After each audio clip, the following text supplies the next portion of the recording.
Hello everyone. Today we have a very interesting question from position nature of the image means that reflection. Okay, so let's read this question and find the important terms. Let's read. Okay, so let's move towards the question. This is the question we have. Let me underline the important terms.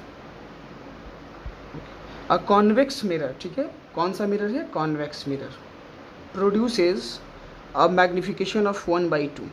ठीक है, convex mirror है जो कि magnification produce कर रहा है 1/2 का. ठीक है, when object is placed at a distance of what 60 centimetre. So initially we have a given data that is object distance is what -60 centimetre. Obviously question में माइनस नहीं बोला है, बट मैंने आपको कई बार बताया है कि अगर ऑब्जेक्ट डिस्टेंस पॉजिटिव भी दिया है तो उसको आप खुद भी निगेटिव कर लो. इवन कैलकुलेशन में भी अगर पॉजिटिव ऑब्जेक्ट डिस्टेंस कैलकुलेट कर लिया आपने तो ऑब्वियसली उसको माइनस कर देना. ठीक है, ऑब्जेक्ट डिस्टेंस ऑलवेज निगेटिव होता है. ओके, और मैग्निफिकेशन क्या प्रोड्यूस कर रहा है? That is m is equals to 1/2. And this mirror is convex mirror ना, तो कॉन्वेक्स मिरर ऑलवेज वर्चुअल में डायरेक्ट बना रहा होता है इमेज. सो ये निगेटिव नहीं होगा, कॉमन सी बात है, ऑलवेज पॉजिटिव होगा. ठीक है, ओके. सो वेयर शुड, अब क्वेश्चन पार्ट चेंज हो रहा है. Where should be the object be place means that object distance निकालना है फिर से, लेकिन ये u2 हो जाएगा जो निकालना है हम लोग को, ये u1 है. ठीक है, so that the size of the image become means अगले बार जो मैग्निफिकेशन क्या हो m/3 हो. सो ये अगला क्वेश्चन हो जाएगा. ऑब्जेक्ट डिस्टेंस क्या करें u2 कि आपका जो मैग्निफिकेशन कैलकुलेशन हो वो 1/3 हो जाए, और अगेन ये वर्चुअल इमेज ही होगा, सो पॉजिटिव 1/3 आ जाए. This is the question. देखिए, बड़ा इंटरेस्टिंग क्वेश्चन है. ठीक है, इस वीडियो को प्लीज़ पूरा देखिएगा क्योंकि इससे आप दो मेथड्स को समझिएगा. एक वो मेथड है जिसको हम बेसिकली फार्मूला बेस्ड मेथड कह सकते हैं, जहाँ फार्मूला अगर आपको मालूम है तो डायरेक्टली आप सॉल्व कर लोगे. एक वो मेथड है जो मैक्सिमम बच्चे यूज़ करेंगे जिसको डेराइव्ड मेथड कहते हैं. सो इस वीडियो को आप पूरा देखना. एक ही क्वेश्चन आज मैं आज की वीडियो में दे रहा हूँ, दो क्वेश्चंस में नहीं समझाऊंगा, लेकिन ये क्वेश्चन बहुत अच्छे से आप समझोगे. और लास्ट में एक क्वेश्चन में भी आपको दूंगा. लास्ट में एक क्वेश्चन मैं यहाँ लिख करके रखा हूँ जो आप खुद सॉल्व करना, उसका सॉल्यूशन मैं नहीं कर रहा हूँ. आप उसको कमेंट बॉक्स में आंसर करना कि sir I got the answer, this is the answer and whatever जो भी हो. ठीक है, so we have two methods to solve this question. चलिए पहला डेराइव्ड मेथड फार्मूला मेथड से सॉल्व करते हैं. So by formula method, formula method by formula method. ठीक है, फार्मूला मेथड से हम इसको डेराइव करते हैं. देखिए, आपको इनिशियली गिवन डाटा क्या है? इनिशियल दिया हुआ है u1 means position of the object and magnification. और आपको बेसिकली निकालना क्या है? आपको क्या निकालना है नहीं मालूम, यहाँ दिया हुआ है कि आपको u2 निकालना है जहाँ पर नया मैग्निफिकेशन 1/3 होगा. ठीक है, सो एक फार्मूला हमारे पास आ जाता है मैग्निफिकेशन के टर्म में. अगर आप m का फार्मूला यूज़ करो तो m इज इक्वल्स टू होता है in terms of focal length f and upon f minus u. ये एक फार्मूला होता है. पहले हम क्या करेंगे? पहले हम फोकल लेंथ कैलकुलेट करेंगे उस मिरर का. ठीक है, और फिर से यही फार्मूला यूज़ करके वो फोकल लेंथ यहाँ हम इस पर्टिकुलर केस में मान लेंगे, जो भी आएगा यहाँ लिख देंगे कि ये फोकल लेंथ हम लोगों को मिला. और अगेन ये दोनों चीज़ों को यूज़ करते हुए सेम फार्मूला यूज़ करके यू फाइंड कर लेंगे. मेरी बात फिर से समझिए, ये एक स्पेशल टाइप का फार्मूला है जो मैंने भी जस्ट व्हाइट बोर्ड पे यहाँ ब्लैक बोर्ड पे मैंने लिखा है. देखो, इस फार्मूला को आपको लर्न करने ला होगा. लर्न नहीं करना चाहते हो तो डेराइव भी होता है ये मिरर फार्मूला और मैग्निफिकेशन के फार्मूला से. अगर आप चाहते हो तो उसको आप कमेंट करना, मैं ज़रूर आपको समझाऊंगा कैसे डेराइव किया जाता है.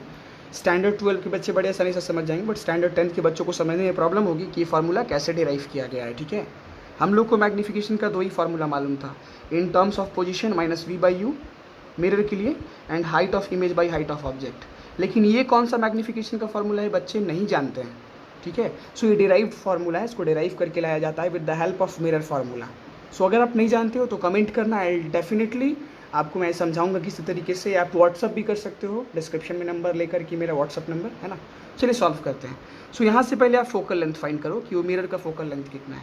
हम लोग को मैग्निफिकेशन मालूम है, दैट इज़ 1/2 है ना, तो गिवन डाटा मालूम है, यूज़ करते हैं. So 1/2 is equals to focal length find करना है, रहने देते हैं, upon again focal length minus and object distance क्या है 60, अगेन माइनस 60. ये फार्मूला वाला माइनस है और ये ऑब्जेक्ट डिस्टेंस का माइनस. ये माइनस माइनस क्या हो जाएगा? ऑब्वियसली ये माइनस माइनस हो जाएगा प्लस, है ना. So this will become plus. Now just solve it. Cross multiply करो तो हम लोग को क्या मिलेगा? That is f plus 60 is equals to 2f, है ना. चलिए, ये f को हम लोग क्या करते हैं, उस साइड भेज देते हैं. So we got the value of focal length, that is f is equals to what 60 centimetre. Right. ये 2f में एक f कट जाएगा तो क्या बचा, फोकल लेंथ 60 सेंटीमीटर, राइट, है ना। सो अब ये जो फोकल लेंथ है ना, इसको क्या करो आप, इसको इस पर्टिकुलर केस के लिए यूज़ कर लो, सेकेंड केस, जहाँ पर आपको क्या निकालना है, ऑब्जेक्ट डिस्टेंस 2 निकालना है। मीन्स ऑब्जेक्ट को कहाँ प्लेस करें कि मैग्नीफिकेशन क्या मिले, 1/3, और focal length of the mirror आपने पहले ही निकाल लिया, क्या निकाला, 60 सेंटीमीटर, है ना, plus 60 centimetre. And obviously convex mirror है तो पॉजिटिव फोकल लेंथ होगा। So again same formula use करो, again same formula. So same formula आप लोग यूज़ कर लो फिर से।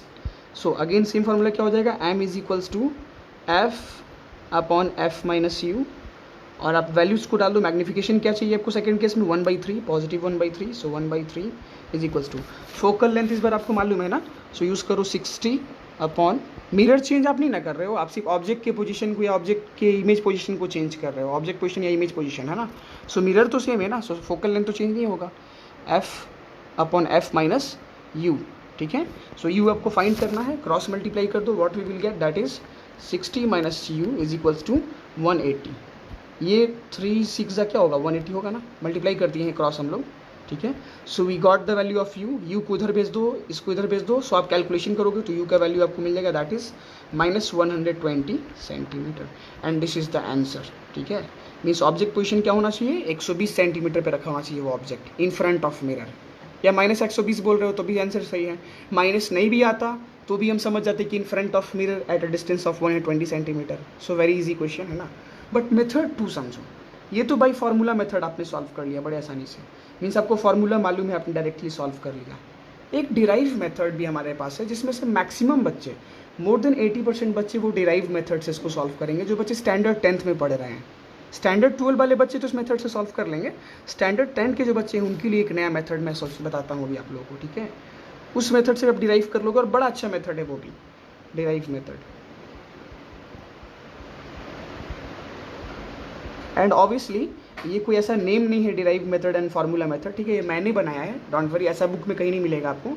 डिराइव मेथड मीन्स थोड़ा लंबा चौड़ा आपको इसमें डेरिवेशंस करने पड़ेंगे, इसलिए मैंने इसको डिराइव मेथड कहा, और ऊपर वाले में सीधे फार्मूला यूज़ करके आंसर आप लोगों को मिल गया, सो उसको मैंने फार्मूला मेथड कहा। तो चलिए अगेन गिवन डाटा हम लोग लिख लेते हैं। ये मेथड बड़े ध्यान से समझिएगा क्योंकि आपका कॉन्सेप्ट क्लियर हो जाएगा। U1 आपको मालूम है, that is 60 centimetre, right, obviously negative, and magnification आपको मालूम है, that is +1/2, right, okay. Second scenario में क्या है, U2 आपको निकालना है, क्या होगा, okay, and you know that magnification is what, +1/3, okay, very good. Now first of all find the value of V, then after find the value of F। Now ये F के वैल्यू को यहाँ use करेंगे हम लोग इस particular case में, ये F को हम लोग यहाँ यूज़ कर लेंगे जितना भी सेंटीमीटर आएगा, ठीक है। अब देखते हैं आगे, समझते हैं, ठीक है, चलिए। सो मैग्नीफिकेशन का फॉर्मूला क्या होता है, m is equals to -v/u in case of mirror, है ना। चलिए, so let's use the values, -v/u, right. So m का वैल्यू क्या है, 1/2 is equals to -v/, what is the value of u, -60, right. Minus minus strike out हो जाएगा, so हम लोग v का वैल्यू गेट करेंगे, दैट इज, ये क्रॉस मल्टी v इधर भेज दो ऊपर, है ना। So it will become 60/2, that is 30 centimetre, है ना। सो v आपको क्या मिल गया, 30 सेंटीमीटर, ये v आपने फाइंड कर लिया, राइट। अब आप क्या करो, मिरर फार्मूला यूज़ करो, ठीक है। Let's use the mirror formula, okay, let me do some work, wait.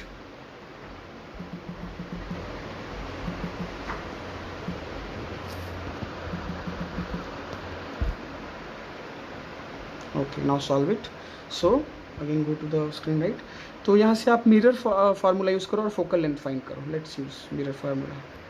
Mirror formula क्या है, 1/v, एंड v आपने क्या कैलकुलेट किया है वैल्यू, चलो पहले फार्मूला लिख लेते हैं, 1/v + 1/u is equals to 1/f, right. चलिए अब वेट, ऐसे नहीं कर पाओगे आप, आपने बेसिकली पहले रुको, आपने क्या कैलकुलेट किया अभी, आपने अच्छा नहीं फोकल लेंथ कैलकुलेट करना पड़ेगा ना, अभी कहाँ किया हम लोगों ने। 1/v + 1/u is equals to 1/f, okay. What is the value of v, that is 1/f निकलना है ना, तो इधर रहने दो, 1/v दैट इज़ 30 + 1/u जो कि -60 है, बट ये माइनस प्लस क्या हो जाएगा, अगेन माइनस हो जाएगा, तो उसको इग्नोर करके यहाँ लिख देते हैं डायरेक्टली, -60, है ना।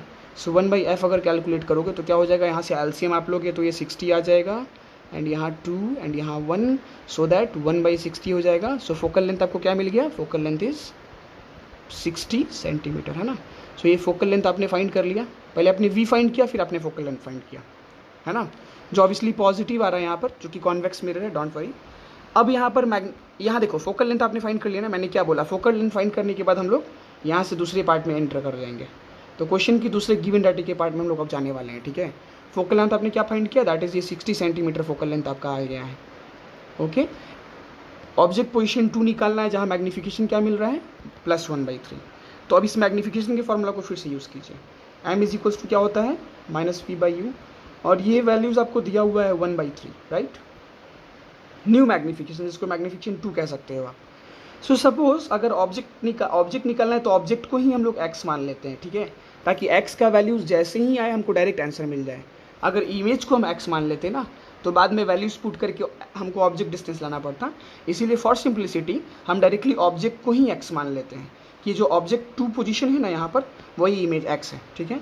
सो अगर ये x हो जाएगा, ये चीज़ अगर x हो जाएगा तो v क्या हो जाएगा, v हो जाएगा आपका -3x, होप सो नहीं, v हो जाएगा x/3, राइट, x/3। एंड हाँ, ऑब्जेक्ट जो है निगेटिव होता है, तो अगर u को आप u2 हटा देते हैं आप कंफ्यूज हो जाओगे, है ना। इस सेकंड केस में हम लोग कर रहे हैं, समझना। सो यहाँ ऑब्जेक्ट को हम लोगों ने x मान लिया, तो अब इसलिए ऑब्जेक्ट क्या हो गया, ऑब्जेक्ट डिस्टेंस -x, तो ये -x को उधर भेज दो, जैसे v minus u is equals to, okay, -v/ -x is equals to क्या है, 1/3, है ना।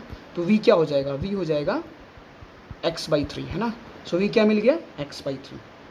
चलिए यहाँ तक क्लियर है, कोई डाउट नहीं होगा, आई होप सो। अगर डाउट्स होगा तो मैसेज कीजिएगा, ओके। इस मैग्नीफिकेशन को लेके मैंने सॉल्व किया, मैंने ऑब्जेक्ट डिस्टेंस को x मान लिया, सो ऑब्वियसली निगेटिव x होगा, ऑब्जेक्ट डिस्टेंस है तो v आ गया x/3। अब इस फॉर्मूला को आप यूज़ कर लो अगेन मिरर फार्मूला पे। So we know the mirror formula, that is 1/v + 1/u is equals to 1/f, okay. So 1/f, f आपने निकाल रखा है ना, f आपने ऊपर कैलकुलेट किया था, what is the focal length, that is 60, positive 60, है ना। So 1/f is equals to 1/v, what is v, v is x/3 ना, तो 3 ऊपर चला जाएगा, समझ रहे हो ना कैसे, x/3, 3 नीचे रहता ना, ऊपर में 1 रहता, ऐसे 1/v, तो ये 3 ऊपर चला जाएगा, इसलिए मैंने इसको लिखा ऊपर। So 3/x 1/v + 1/u, and what is u we have, so u is -x, right. So again ये माइनस प्लस क्या हो जाएगा, इट विल बिकम माइनस ना, वेरी इजीली। सो यहाँ माइनस साइन दे दो, इसको सॉल्व करो, आपको x का वैल्यू मिलेगा, और x डायरेक्टली क्या होगा, आपका आंसर होगा ना। So 1/60 is equals to what, we will get the value, that is LCM क्या हो जाएगा, x 3 - 1, okay. So we got 1/60 is equals to 2/x. Now what is the value of x? Very easily it's completed. x is equals to 120 centimetre, है ना। x is equals to what, 120 centimetre, directly answer मिल गया। Cross multiply मैंने कर दिया, देख लो, ये cross multiply मैंने कर दिया, है ना, बहुत ईजी है। सो x is equals to 120 centimetre, and x क्या हम लोगों ने माना था, x को हम लोगों ने माना था ऑब्जेक्ट डिस्टेंस, कहाँ पर ये था x, हाँ देखो ये x है ना, x क्या था, ऑब्जेक्ट डिस्टेंस, और ये निगेटिव है तो ऑब्वियसली यहाँ निगेटिव साइन रहेगा, ये निगेटिव देख रहे हो ना यहाँ पर, है ना, तो ये निगेटिव साइन यहाँ आ जाएगा अपने आप, है ना, और obviously object distance always negative होता है, सो डोंट वरी। तो आपको ऑब्जेक्ट पोजीशन पता चल चुका है, u2 क्या होगा, सो दैट मैग्नीफिकेशन क्या होना चाहिए, 1/3 होना चाहिए। दोनों मेथड से आपने सॉल्व किया, ऑप्शन में देख लो, option number c is the correct answer, u equals to -120 centimetre, है ना। सो फार्मूला मेथड थोड़ा आसान होता है, बट डेराइव्ड मेथड में मैक्सिमम बच्चे तो डेरिवेशन ही करेंगे ना, उनको तो मालूम नहीं है फार्मूला, स्टैंडर्ड 10th के बच्चों को, वो डेरिवेशन मेथड से सॉल्व करने का कोशिश करेंगे। सो डेरिवेशन मेथड सॉल्व करने में आपको बहुत प्रिकॉशियस और कॉशियस मतलब ध्यान से करना होगा। अब फाइनली हम प्रूव भी कर देते हैं। चलिए मैग्नीफिकेशन का फार्मूला क्या होता है, -v/u, okay. What is v, चलिए v कैलकुलेट कर लीजिए यहाँ पर। अगर x आपको 120 आ रहा है तो v क्या आ जाएगा, v इज इक्वल्स टू हो जाएगा x/3, है ना। सो ये हो जाएगा 3 × 4 = 12, 40, x आ आपका वो 40। सो -v/u -40/u, व्हाट इज -120। इसको सॉल्व करोगे तो क्या हो जाएगा, ये 1:3 आ जाएगा ना, मैग्नीफिकेशन ये आया था ना 1/3 सेकेंड पोजीशन में, सेकेंड केस में क्वेश्चन देखो ये 1/3 है ना यहाँ पर, ये हमारा मैग्नीफिकेशन आ गया। सो यहाँ से आपका ये प्रूफ भी हो गया कि हाँ हम लोगों ने सही कैलकुलेशन किया है ना। सो आई होप सो ये क्वेश्चन आप समझ गए होंगे। एक क्वेश्चन मैं आपको स्क्रीन पे दे रहा हूँ, आप खुद सॉल्व करना उसको, ठीक है। ये क्वेश्चन है concave mirror produce magnification of, but mirror क्या है, ये कॉन्केव मिरर है, बहुत ध्यान से समझिएगा। ये मैग्निफिकेशन क्या प्रोड्यूस कर रहा है, -1/2। तो m इज इक्वल्स टू क्या हो गया, -1/2। ऑब्जेक्ट पोजिशन 1 क्या हो गया, दैट इज यहाँ दिया हुआ है, and object placed at distance of 60 centimetre, okay, -16। अब वही अगेन क्वेश्चन सेम है, दैट इज मैग्निफिकेशन जो है वो साइज ऑफ द इमेज +2 हो जा रहा है, वर्चुअल इनडायरेक्ट बन रहा है, तो ऑब्जेक्ट पोजीशन क्या होना चाहिए यहाँ पर। तो एक मेथड तो आप डायरेक्ट फार्मूला से सॉल्व कर लोगे, डायरेक्टली आंसर आ जाएगा, लेकिन एक मेथड डिराइव मेथड है, तो आप इसको सॉल्व करना है ना, और श्योरली सॉल्व करना। आप मुझे व्हाट्सअप कर सकते हो, डिस्क्रिप्शन में मेरा व्हाट्सअप नंबर है, अदरवाइज आप कमेंट भी कर सकते हो अपने आंसर को, है ना। सो बी श्योर, बी मतलब कॉन्फिडेंट स्टूडेंट्स, ये बहुत अच्छा क्वेश्चन है, जरूर सॉल्व कीजिएगा। ओके, आई होप सो ये वीडियो आपको अच्छा लगा हो। Thank you, have a nice